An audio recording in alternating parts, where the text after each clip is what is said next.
Occult Confessions is brought to you commercial-free through the generous support of our patrons. Visit Occult Confessions and click on Donate to help keep the history of the occult on the digital airwaves. It's occultconfessions.com for those of you in the UK. I always do that. That's all right. We'll keep it. The tulpa has become a staple of Western popular culture and has even taken a role in New Age occultism through the practice of tulpamancers. Tulpas play a prominent role in David Lynch's Twin Peaks series. They appear in The X-Files, and bronies, who are adult male fans of My Little Pony, no judgment whatsoever, have even conjured their own little pony tulpas. The Western tulpa is a kind of imaginary friend brought to life. If it gathers enough of its creator's energy, the creature can, like a golem, take on a life of its own. 21st century tulpamancers describe their creations as sharing brain power with their creators, but having their own independent thoughts, so the tulpa thinks for itself. Creator and tulpa actually can't think at the same time. Otto Rank's theory of the doppelganger as a narcissistic emanation comes roaring back in the work of the tulpamancers, but their creations are often described as a positive influence on their mental health. Their sentience and independence render them into companions for their creators, potentially alleviating loneliness and elevating the mood of the tulpamancer, who tulpa'd them into being. Tulpamancers have been known to have sex with their tulpas, with the stipulation that no tulpa should be made to feel as though it has been created as a sex doll. Some schizophrenics have assigned tulpas to the voices that haunt them, organizing and controlling their influence. They're created in an imagined realm over a period of 200 to 500 hours of concentrated effort, and once they're conjured into being, their creator can switch places with them, allowing the tulpa to control their bodies temporarily. Much of the tulpa mysticism is a recent invention, borrowing from theosophy and chaos magic and even esoteric Buddhism, or maybe perhaps especially. Traditionally, the tulpa has been attributed to Tibetan Buddhists. It's true that the Tibetans, drawing on earlier Indian texts, have a concept for a mind-made body, or emanation, but their practice and theology do not come anywhere near what the bronies and their fellow tulpamancers have been up to.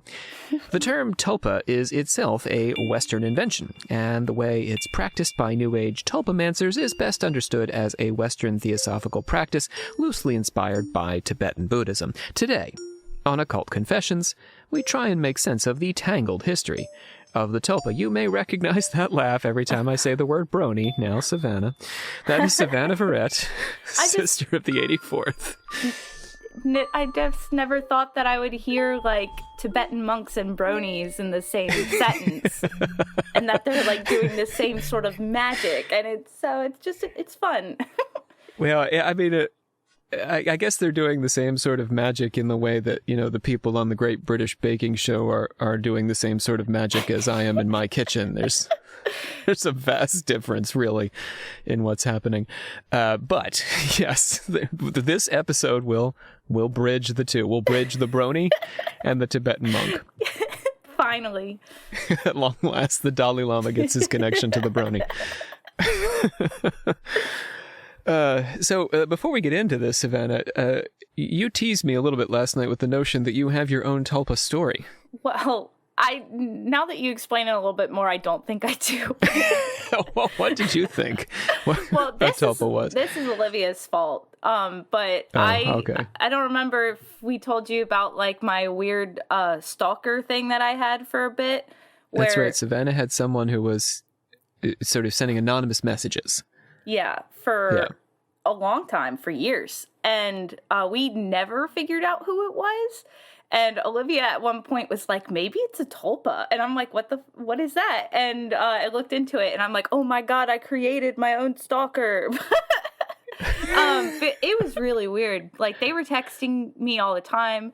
And I remember Olivia came over one night and we were all here in my basement using a pendulum trying to figure out things about it. And then it texted my friend Sebastian to stop it, like, while we were in the middle of doing pendulum bullshit. And that was really freaky. And then Olivia gave me this, like, crystal to sleep with that was supposed to like help calm my nerves, and then I had it for maybe a couple days before it magically disappeared and is like gone forever. But like, did you stop hearing from the stalker eventually? Yeah, but that was like, I haven't heard from them in I think 2 years, but they continued after all that. It was weird. We still haven't figured out who it was. Yeah, and I know the story, but folks listening don't. So the messages weren't sexual or threatening necessarily, but they could be interpreted that way, right? At first they weren't, but then towards the end it did start getting threatening. Give us some examples of some of the things. So they seem to know where you were sometimes? Yes, they definitely... And what you were doing. Like yes. the pendulum experiment. Yeah, well, that was the freakiest example, I think. But there was a couple months after the pendulum thing, I was living in College Park, and it texted me, like, not my address, but it texted me, like, basically where I lived, like, in Hyattsville. And so that freaked me out a lot. And then right before it stopped texting me the final time, I was getting lunch in Annapolis, and it texted me, hey, let's get lunch in Annapolis. And I was like, whoa, what the hell? Like, it really so it wasn't like I'm going to get out. you or anything, but it was, threatening in the sense that it seemed to know where you were. Whatever, seemed to know where you were. When it did it when I was at my apartment in College Park, it was texting me stuff from the movie It, and then like, that's scary. It was threatening at one point.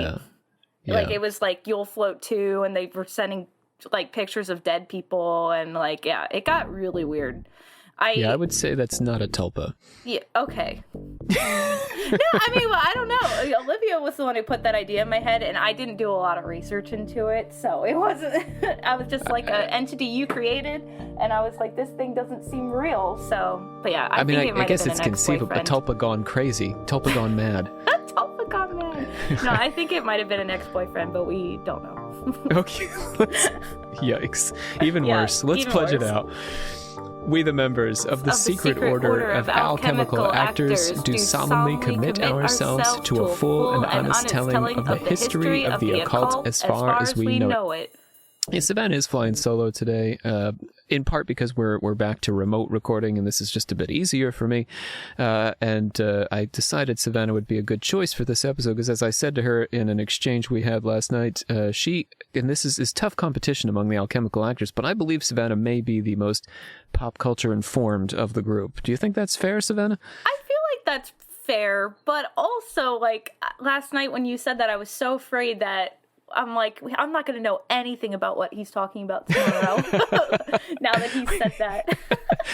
Twin Peaks, X-Files, any of this ring? I mean, most of you guys are youngers, but yeah. I know X-Files. You know those references. I know of Twin Peaks, but I haven't seen it. But that's more Aubrey's thing, yeah. Bronies, you know what a brony is? Yes, I know what a brony You're familiar with the little ponies? Yeah, I mean, I remember in high school, I was friends with people who called themselves bronies, and so I did watch the show at one point, and it's cute. It's a good, I mean, like, it was a cute show, but like, I didn't understand why people were so into it. But I think it was because they were gay and they were in the closet and they weren't ready to come out yet. Oh, so it's a way of expressing that, I think so, identity? That's interesting. Well, write into us if you disagree with that, I guess. That's interesting. All right, let's get into it. Well, they ended up coming out of the closet later, which is why I say that. Well, you can't disagree with whether they're gay, but yeah. Maybe a way to explore certain gender characteristics. I think that's conceivable. I think there's straight men who are into it too, though. I'm not trying to say that. Because, I mean, like, it's a cute show. Yeah. It's got some good voice actors on it. Tara Strong's on it. She's pretty popular.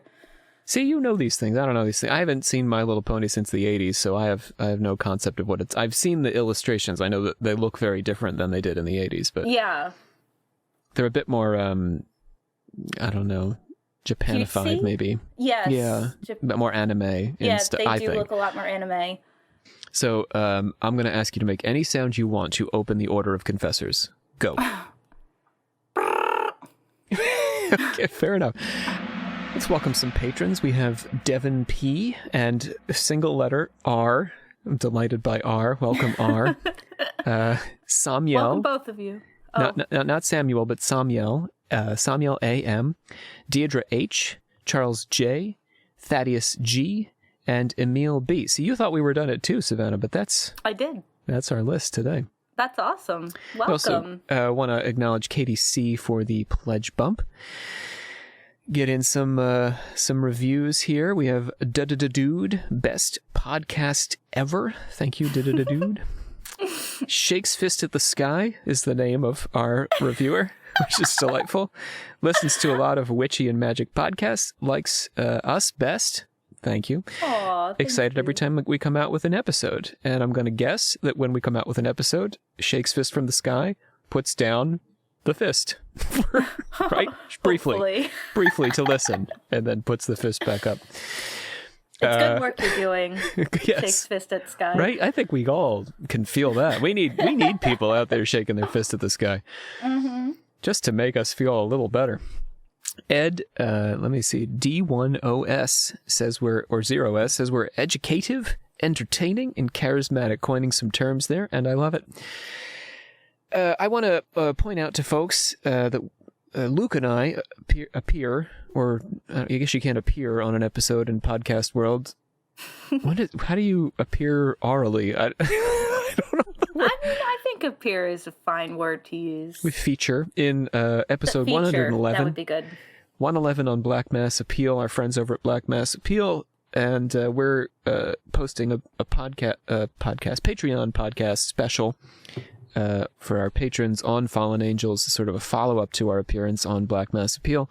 So do check out our friends at Black Mass Appeal. Wonderful folks, interesting folks. As I like to say, our ideologies do not align exactly, but we can still have a very good conversation. Just goes to show you how far universalism can go as a principle in allowing people to talk across a variety of backgrounds and thought systems and philosophies. Also, Which Way, WITCH, Which Way, gave us a shout out. Which Way is doing a Harry Potter series. Which Way, you can go to Which Way Official, I think is their Instagram handle. Yep, I've got it right here. And Which Way, she does episodes about like pop culture witches. So it's perfect for today's conversation. So check it out. Yeah. Digging into these different pop culture witches. All right, let's close up the order of confessors, Savannah. What? Same sound? Yeah, fine. In and out, same way. Why not? I'm good with it. Let's do the Buddhists. Start with Buddhist tulpas. Now, not Tibetan Buddhists. Buddhists broadly conceived. The tulpa is discussed in the Discourse on the Fruits of Renunciation in the Digha Nikaya, or Collections of Long Discourses. The text consists of 34 discourses broken into 3 categories. The Discourses on the Fruits of Renunciation is the second in the collection. In it, the historical king Ajatasattu, a contemporary of the Buddhas who ruled the Magadha kingdom, asks the Buddha about the benefits of his life of renunciation. The Buddha's response comes in 3 parts. Number 1, moral practices. Number 2, mental cultivation. And number 3, discernment of knowledge. The tulpa, or mind-made body, comes up in the second section as one of the supernatural powers attained through meditation. That second section, again, is mental cultivation. If you cultivate your mind, you can make a tulpa. Now a monk creates another body from this one, mind-made with all its limbs and faculties. It is just as though a man were to draw a sword out of its scabbard.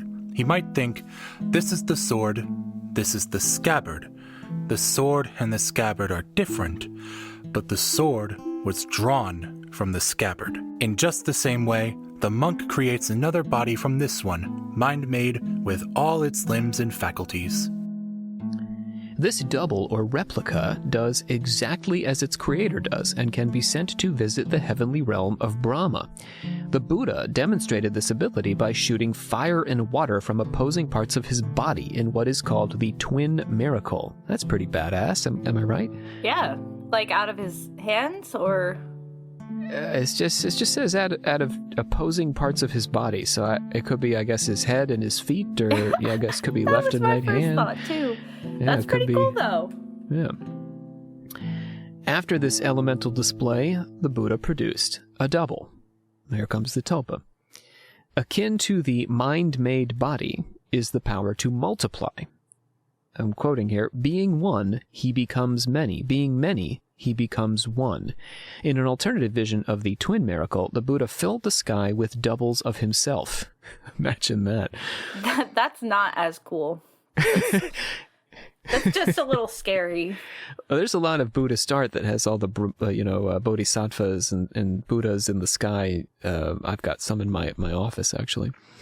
The monk can also achieve the power to fly, walk on water, and pass through solid objects, among other things, through mental cultivation. Furthermore, it is possible to transform into other shapes and to conjure animate and inanimate forms. A monk may, for example, create an entire army, complete with chariots and horses. That's pretty cool. These various entities, the mind-made body, the emanated objects and beings, are all under the Creator's control, and so do not correlate easily with the Western world's 21st century tulpa. But we're going to try to bridge the ideas through theosophy, specifically a conversation of thought forms. Does that bring any video games or anything to mind, Savannah, being able to just conjure an army out of your mind? It's very Dungeons and Dragons-y, isn't it? I was just thinking it's Dungeons and Dragons. There's this one spell called Invoke Duplicity where you literally create a second version of yourself.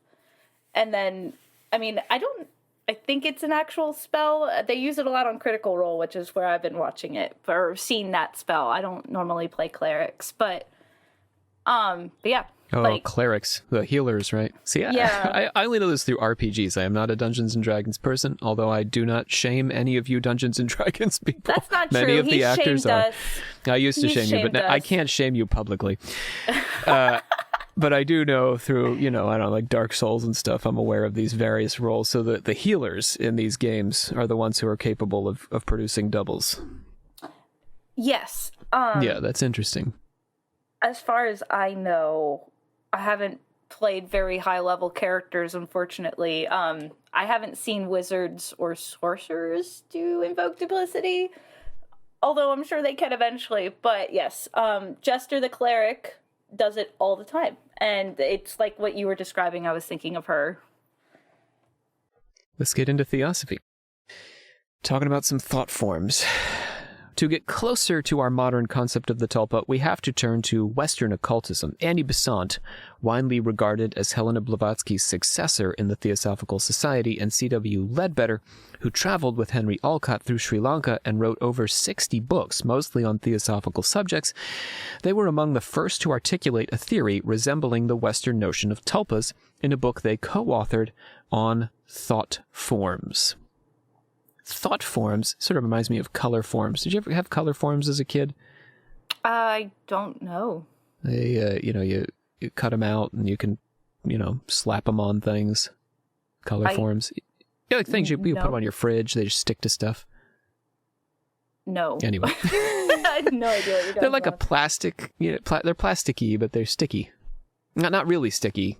I guess they're hard to describe. Is it like you like can a easily color peel wheel? them on and off. What's that? Oh my god. Color wheel is it's a circle that has all the different colors on it, and you can it shows you which colors are complementary and which aren't. No, it's nothing like that. It's nothing to do with that. Okay. They stick to things. You can put anyway. Thought forms are you get a little scene, and you could stick the things on the scene. You get your My Little Ponies, and you could set them up in a little scene, and you can peel them on and off, and they move real easy. That sounds a little bit familiar. Yeah. Oh well, I tried. Thought forms. My 80s kids and early 90s kids are shouting at their devices. Thought forms she doesn't know pop culture. you don't. I guess you don't know my childhood, but you can be forgiven for that. You are the next childhood down the line. So, thought forms are independent entities created by our minds through the combination of what we might call ether and our own mental and emotional astral body. By ether, Besant and Ledbetter meant, and I'm quoting here, the elemental essence, that strange half-intelligent life which surrounds us in all directions, vivifying the matter of the mental and astral planes. Our thoughts gather this matter, that's me now, around themselves to assume form, becoming a kind of living creature with the thought itself as the soul and the elemental essence as the body. So your thought gathers this ether around it. Are you saying that like they can actually literally see the person, or is it Yeah, the thought is taking on form in the world. Okay. Well, it's not a person, it's an entity, I suppose. Yeah. Yeah, it's a thought entity, and it's taking on an independent existence. They say our thoughts gather around us and color our impression of the world we encounter, such that until we can control our thoughts and feelings, we are always misled by our own thought forms. That's kind of deep. No, yeah, I was about to say, that sounds accurate. Yeah, I mean, that's all about subjectivity right there. Our thoughts do sort of stand between us. I mean, I don't think there's any way to cure the fact that our thoughts stand between us and the world, but the nature of the thoughts that we have, it determines how we encounter the world. Yeah, right? I mean, the first step to dealing with a problem is acknowledging that you have one. So if we can at least acknowledge that our thoughts grew our perception of everything, we can try and see through that. I mean, I don't know how often I teach you guys this, but in my personal life, I'm often telling people that there's often nothing. There's most situations. There's nothing you can do about the situation, but there's a lot you can do about the way you feel about the situation or the way you think about it. That's good existentialism right there. I have taught you guys this stuff. Man, the thinker, is clothed in a body composed of innumerable combinations of the subtle matter of the mental plane. This body, being more or less refined in its constituents and organized more or less fully for its functions, according to the stage of intellectual development at which the man himself has arrived. The mental body, focused on pure and sublime topics, is the highest order of being within the individual. So we have a mental body. Well, that's what we want to focus on. At its highest functioning, this body is iridescent and full of color. A color wheel, you might say, Savannah. The body throws off a vibrating portion of itself, which collects matter from the surrounding atmosphere that aligns with the fineness of the mental body itself. This second body or thought form can be used as a most potent agent when directed by a strong and steady will. So now we're taking control of our thought forms and telling them to do things. Below the mental body is the desire body, which is focused on passional and emotional activity. The more the individual focuses on the needs of the desire body, the more they take on hues of brown, dirty greens, and reds. Dirty greens, I guess, are just like greens, but more perverse. Now, I can see exactly what you're talking about. It's like swampy. Swampy, yeah, but in a sexy way. The desire body... like Shrek. Okay, fair enough. I do got not a peek under Savannah's stand... surface there. No. That was a meme. I'm sorry. I take it back. Oh. What do I know? Okay. The desire body can throw off its own thought form doubles, which exist at this lower vibration and function as artificial elementals, giving form to particular wants and emotions. So we can also theoretically control these guys, but they're not of a higher order of thought. Thought forms are often not as simple as being of one kind or another or directed to one desire or another.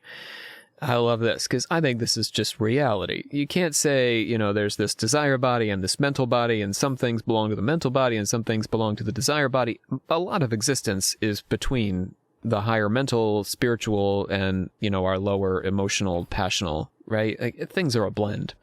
Yeah, only a Sith deals in absolutes, so... I'm delighted. Occasionally, we can agree with Star Wars.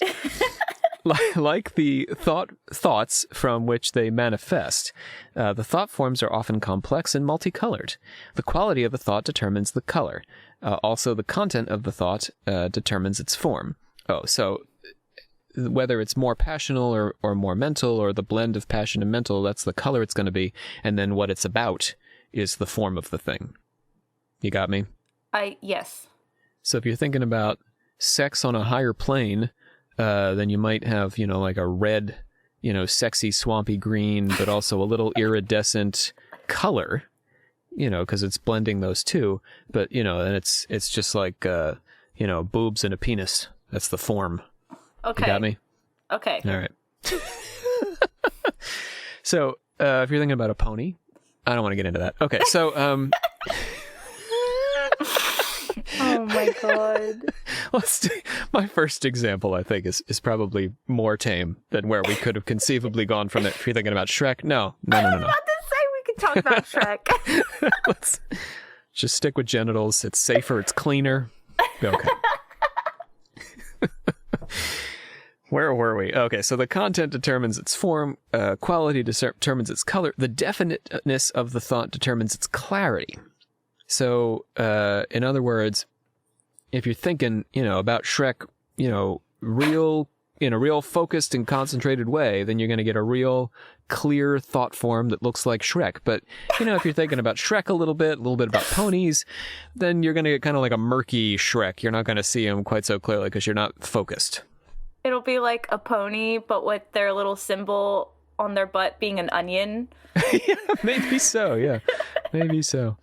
I guess this is not really a trigger warning, but a content warning. You should, I guess, watch at least the first Shrek before enjoying this episode. So, content warning. It sounds like a trigger warning. It does. You mean spoiler alert? Well, it's like the opposite of a spoiler. It's like if you want to appreciate what the hell we're talking about, you should have at least seen Shrek. You don't need to watch a My Little Pony though, but you should know what a My Little Pony is. So Google it. Okay. This is too late though, so go back now and enjoy. Strong, clear thoughts travel further than weak, undecided ideas. You can also make your clear Shrek, go like a mile to, send a message to a friend, but your murky pony Shrek, he's not going very far. As they travel... because it's a combination of things, so it's not as powerful? Well, and it's murky. You're just not focused. It's about your focus and concentration. Okay. If you can't focus on one thing, you can't really project it very far. As the thought travels, it influences the people around the thinker, elevating the thought of others, if the projected thought form is of an elevated form, that is. A man thinking keenly upon some high subject pours out from himself vibrations which tend to stir up thought at a similar level in others, but they in no way suggest to those others the special subject of this thought. Thought forms dissolve unless they can inspire and connect with a sympathetic vibration. In that case, the mental body absorbs the thought form, causing the second individual to have the same exact thought. So let's go back to Shrek. Suppose Savannah is sending me, a very clear, strong Shrek. He's not a sexy Shrek, he's a neutral Shrek, but he is a Shrek nevertheless. What? What are you going to say? You're going to get yourself in trouble. Yeah, I know. I'm just sticking up for all the people that think Shrek is sexy. Okay, yeah, you're welcome to have that. We don't shame any of that here. That's true. Whether it's My Little Pony or Shrek, you do you, and we are not judging. So, where were we? Okay, so Savannah sends me a really good, clear Shrek. Then Shrek is going to color my thought forms. I'm going to take on Shrekness in my thoughts. And then we can sort of spread the thought forms around. Like I could then project it, or, Savannah could project it to the whole Alchemical Actor crew. Then we have like 18 people having Shrek thoughts. You got me? This is conceivable. Or pony thoughts or whatever. For this reason, having a mind focused on higher things repels maleficent thought forms from any plane of being. If the thought comes from a living person, it can be reflected back at them. So this is the thing. If I don't want to have Shrek thoughts and I have a strong, concentrated mind, I'm over here, thinking strong... What else? What have we talked about? What else? What could I be thinking about, Savannah? Thinking strong... Donkey was my first. Oh, for the love. We're still in Shrekland. I need to get out of Shrekland. I'm thinking about color forms. I'm thinking strongly about my color forms from the 80s. My Little Pony color forms. That's what I'm thinking about. My He-Man color forms and how I put them together. I'm thinking about that. And Savannah's sending me the Shrek thought. It'll bounce off of me because my mind is so focused on my color forms, my 80s color forms. So Got will me? I then start having... Well, you're already He-Man having Shrek ones? thoughts. Shrek will just come back at you and be like, Rob's not available. Yeah. Oh, damn it, Rob. So there are 3 classes of forms that thoughts can take. The first is, I know this is a lot of categorization, but I hope we're making this fun. The first is a double. the body of the thinker projected in the astral plane. If I think about being another place or wish to be someplace, I can conjure my own thought form in that place I want to be. So, if Savannah and I are like, it's really hard podcasting remotely, let's do this together in the park. We can project, but we don't want to be physically together because of Omicron. We can project our thought form to the park, and then we just sit there and podcast. Why don't we do that? Well, next time. Okay. You make it sound so easy. Right? You just project your astral body. No problem. This form can be perceived by a sufficiently clairvoyant perceiver, or, if the desire is strong enough, the form can make itself seen by everyone present. So depending on how good we are at this, it could be that, someone who's just sensitive can see it, but if we're really good at it, we can get everybody to see it. Okay. Maybe sometimes when you go to a party, somebody who's there isn't really there. Whoa. Yeah. We can similarly create forms of other people by thinking of them or of objects. Novelists talk about characters taking on the lives of their own because of the way other minds, elementals, and spirits on the astral plane interact with thought forms generated by the living writer. So here's where we get to our ponies and our Shreks. Now you can create these, entities that aren't you. The painter who forms a conception of his future picture builds it up out of the matter of his mental body, and then projects it into space in front of him, keeps it before his mind's eye, and copies it. The third form is created by the thoughts themselves, often of a more amorphous mental or emotional nature. For example, an actor waiting to go on stage in her first performance of a play may have a zigzagging, striped and orange energy emanating off of her, indicating her confidence in her performance. But it is surrounded by bands of gray, indicating her uncertainty over how the play will be received by the audience. I know that sounded very specific. I took it directly from Besant and Ledbetter's book. They have all these images of different kinds of thoughts people can have and what the shapes and colors of the thoughts would be. That's cool. So that's what an actor looks like, thought form-wise. Pretty cool? Or not cool? Yeah. No, I said that's... I'm sorry, you must know. I was like, yeah, that's pretty cool. I mean, that sounds accurate. It's so nerve-wracking when you go on stage for the first time. But then once you're on stage, it feels fine. Yeah, you've got that ambition, that energy, but there's also, the nervousness. So they capture a lot of these thoughts that are not sort of being consciously projected, but you're having them and they're coloring the space around you anyway. They each have a form in any case. All right, you ready to go to Tibet? Yeah. Let's do this.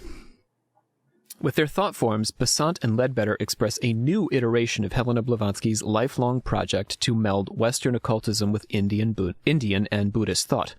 Although they don't directly reference Buddhism, their mental body and desire body take their inspiration from Blavatsky's tripartite soul, which involves the astral body and the sort of eternal self, which is in turn inspired by Tibetan and Indian religion. Still, Besant and Ledbetter are only indirectly responsible for ideas surrounding the tulpa. Thought forms may have an independence from their creators, which goes back to our bronies and all that stuff at the beginning, but they are far more ephemeral and amorphous than the intentionally conjured tulpas of our 21st century tulpamancers.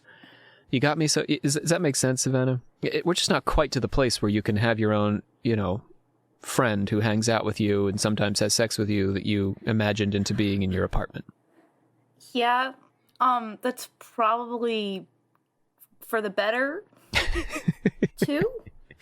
Maybe. I mean, you did say it makes people feel better, so, but... I'm talking about the tulpamancer, yeah. That's what the tulpamancer is doing, don't get me wrong, but I'm saying when we're talking about Ledbetter and Besant, their thought forms aren't quite there. Like, we may project our astral body, we may imagine a Shrek to hang out, but that's the Shrek is temporary. It's gonna maybe bounce off other people. It can spread around, and I think that's the real important thing about Ledbetter and Besant is that if you think about even like dictators, Hitler or whoever, these big political figures, they're essentially projecting these strong, powerful thought forms that are bad but are spreading easily. That's part of the point of the thought. You got me? Yes, I understand now. But it's still not like it's not a conjured golem who hangs out in your apartment. We're still not there. It's on the way, but it's not there. So we're going to try the Tibetans, is what I'm saying, to see if we can get closer to that. In order to do that, we need to visit a white lady, because whenever we're talking about a Western idea that is deriving from Tibet or from India, there's got to be some white person, often a white lady, standing in the middle trying to get that idea back and forth. In this case, it's Alexandra David Nayel. She's a Belgian, she's a really cool person. I also don't think any of these people are bad people. Blavatsky, Nayel, I think it's great that they want to bring these ideas over. They often acknowledge their sources. They're not saying that they came up with this stuff. In Nayel's case, she's saying, this is what I learned from the Tibetans. So she's a Belgian-French explorer who described creating her own tulpa while she was visiting Tibet. David Nayel is generally credited with inventing the term tulpa as a Western transliteration of the Tibetan word sprolpa to tulpa. What does sprolpa mean? Essentially, it's a similar idea, but okay. We'll get into what she experienced in Tibet as the sprolpa. Nayel had begun practicing an ascetic lifestyle in an imitation of Catholic saints before she went to Tibet. This is when she was a teenager, and she was first introduced to Helena Blavatsky's teachings at the Theosophical Society when she was 18 years old. After visiting England, Spain, and Switzerland on her own. So she visited the Theosophical Society while she was on this wild world tour. She's 18 years old, and she's visiting England, Spain, and Switzerland all by herself. I think that's pretty bold. Yeah, that's super bold. I went to Disney World by myself for the first time ever, and I thought that was bold. So this heavily cultivated tourist experience. Yeah, you're not like on your own in a Swiss train. That's true. No. But I travel by myself for conferences even, and, I'm a man in the world, which, let's be honest, is a different experience than a woman in the world who has different concerns, especially walking around in strange places at night. And I often feel like, whoa, I'm out here, I'm doing it. Anyhow, she traveled to Benares, now known as Varanasi, where she met the ascetic guru Swami Bhaskarananda Saraswati, and converted to Buddhism at the age of 21. She became an opera singer and performed until 1904, the year she married Philippe Nayel de Saint-Sauveur. She left again for India in 1911, promising to return to Philippe in 19 months. Get this, they would not be reunited until 14 years later.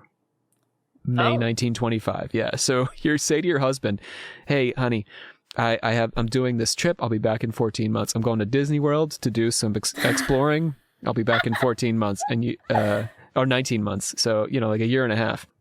And you're going for 14 years. Wild. Damn. That was an expensive trip. well, it's Tibet. Yeah. If you're in Disney World for 14 years, you better take out a loan.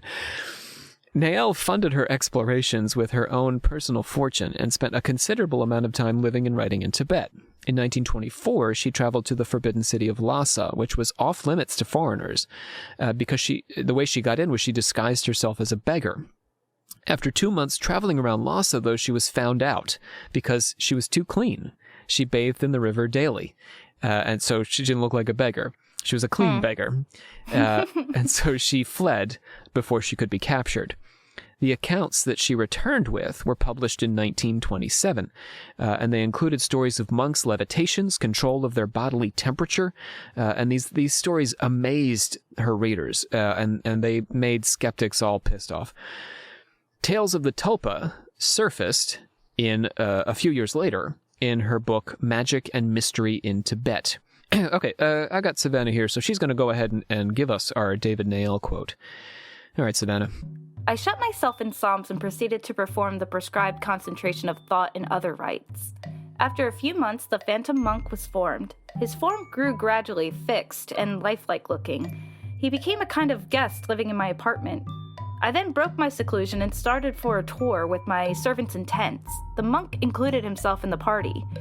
The features which I had imagined when I was building my phantom gradually underwent a change.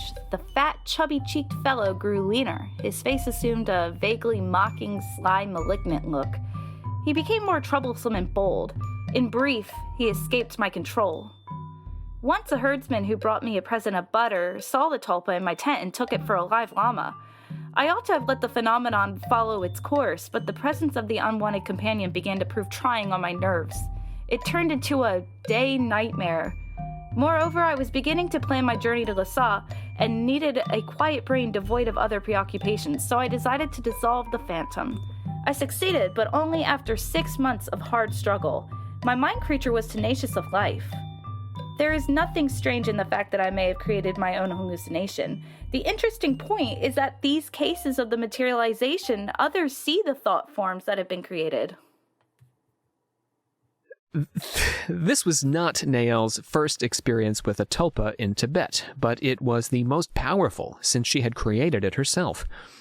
Before making her own double, she'd seen a painter attended by the ghastly form of a being that resembled the creatures he put into his art. In this case, the painter was unaware of the phantom following him and seemed to have created it unconsciously. Imagine that, people being followed around by their paintings. That's like me and my stalker. Yeah, I guess that's what Olivia was getting at there. I'm thinking some of our Instagram people make some scary stuff that they post. Yeah. I'd be following them around. I mean, imagine Munch being followed around by just a scream all the time. Yeah, right? It's just a very sad, surprised, upset-looking entity just sort of lingering around behind him. But they didn't know.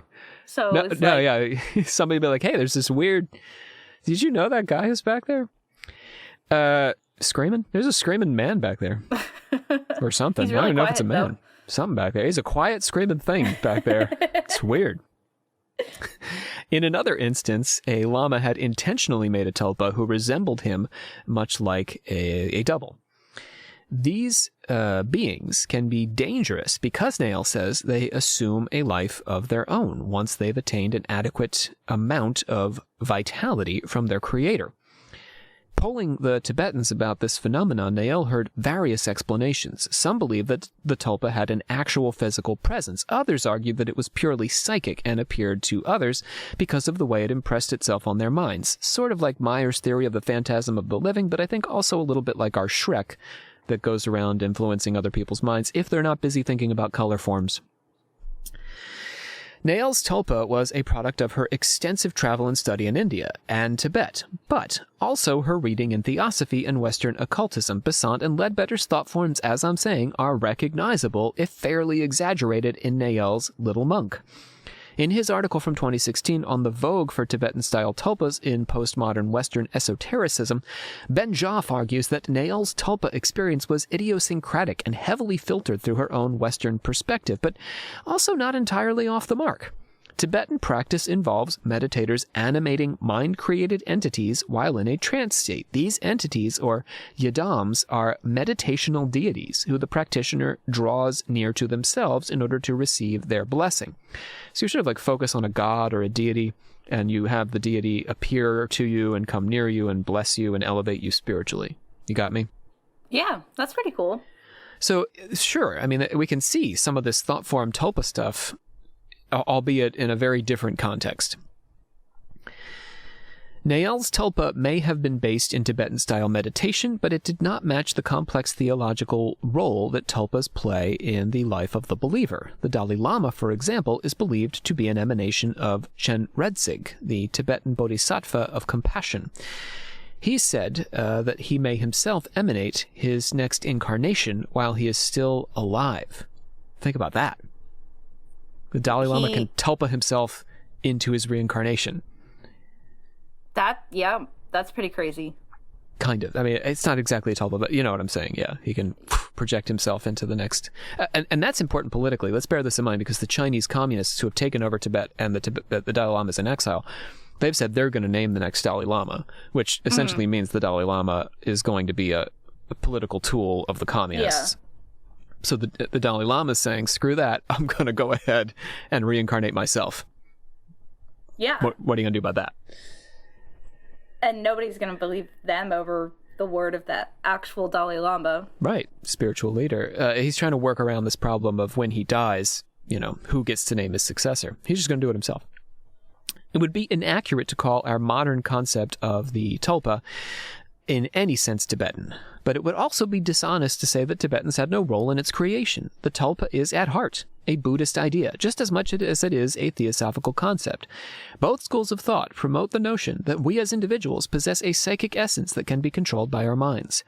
This essence may be the very same doppelganger that haunted Percy Shelley and conjured objectively perceptible apparitions in Phantasms of the Living.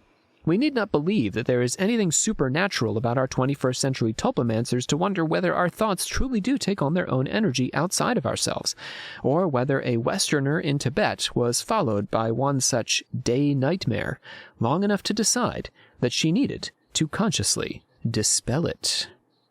That's what I have to say about tulpas. Any final thoughts, Savannah? I am just very overwhelmed right now. Now those bronies are deeper than you thought. Yeah. And not all bronies create tulpas. I mean to be very clear about this. It's just a phenomenon associated with bronies. I mean, if you just have a it sounds like if you have a really strong imagination, it can just bring it to light. Like I have this maladaptive daydreaming thing that I do that sounds kind of like tulpas, except I don't ever physically see anything. So it's like, I'm not strong enough, but... What do you mean? What happens? In my own, like, I create this, like, own little world that I, like, can drift off into. Like, I daydream a lot, and I'm a very visual daydreamer, so, like, when I do that, I can, like, kind of see the world, and it feels real, but in my head, I always know that it's not real, and that, like, I have full control over it, kind of thing. I'd associate that with a kind of like a phenomenon of genius. I'm not trying to stroke your ego here, but you know, certain folk like Blake and some poets and stuff said they could project a world and see it and see themselves in it, and that's how they created their art. Oh. So the ability to enter subconsciously into that world deeply is a good skill. I don't know. Yeah, it's not a tulpa thing, but I think it's maybe thought formy. Sure. I mean, when I direct, that's how I come up with a lot of my scenes. I think it works. I think it's a functional tool for making art, for sure. I think folks, even like scientists and stuff, some folks have this skill of it's sort of like elaborate hallucinations almost, or like cogent hallucinations. Yeah, and that's what, at least the 21st century tulpamancers, that's what it sounds like to me, is them just very actively daydreaming this thing into being, which is basically what it is, right? I mean, you just sit there and think about it until it happens. Yeah, absolutely. Actually, real quick before you leave, it reminded me that it feels like tulpas are a thing that people are trying to do on TikTok now, too. Oh, yeah, it has become a TikTok-y thing. Yeah, like, it seems like people are doing it more so with, like, fictional worlds, more so like the maladaptive daydreaming that I was talking about, but apparently kids are, like, living in this shit. Living in the tulpa? Living with the tulpa? Yeah, and they get depressed when they have to come back out into the real world and stuff. So, oof. I mean, I'm not on TikTok anymore. I erased it for my own mental health. So, it was too much to look. I mean, during quarantine, all you did was look at it. So I was like, I had to erase it. But I mean, I guess it's kind of a flip then. It's not bringing the thing from the imaginary world into this world. It's bringing yourself into the imaginary world. Is that right? That's what it seems like to me. Interesting. So it's not exactly tulpa, but it feels like it's kind of along the same lines. Which is something interesting to look into. Yeah, maybe we'll do a little Patreon something. You want to bring us on home? I hereby adjourn and close this meeting of the alchemic. Oh my god, I don't remember. You're so close. You're getting there. Don't stop yourself. Trust yourself. What is the Star Wars Padawan? Padawan. Trust your heart. I don't know. Trust in the Force. Go ahead. Do the thing. I hereby adjourn. No, okay. And declare closed, yes. Declare closed this meeting of alchemical actors until such a time as we get together and do it again. Our sources today include Annie Besant, C.W. Ledbetter's Thought Forms, Alexandra, David Nail, Magic and Mystery in Tibet, David Fiordalis, Miracles and Superhuman Powers in South Asian Buddhist Literature, PhD dissertation from the University of Michigan, Ben Joff's Paranormalizing the Popular through Tibetan Tulpa, and that is in Savage Minds, and Nathan Thompson's The Internet's Newest Subculture is all about creating imaginary friends. My name is Dr. Rob C. Thompson. I am your supreme hierophant of the Secret Order of Alchemical Actors, joined by our sister of the 84th degree, Savannah Verrett. Bye, everyone. Next time on Occult Confessions, we are going to talk about soul photographs and get into Reichenbach's phenomenon and auras and all sorts of fun stuff. So stay tuned. There will be more doppelgangers, more thought projections to come here on Occult Confessions.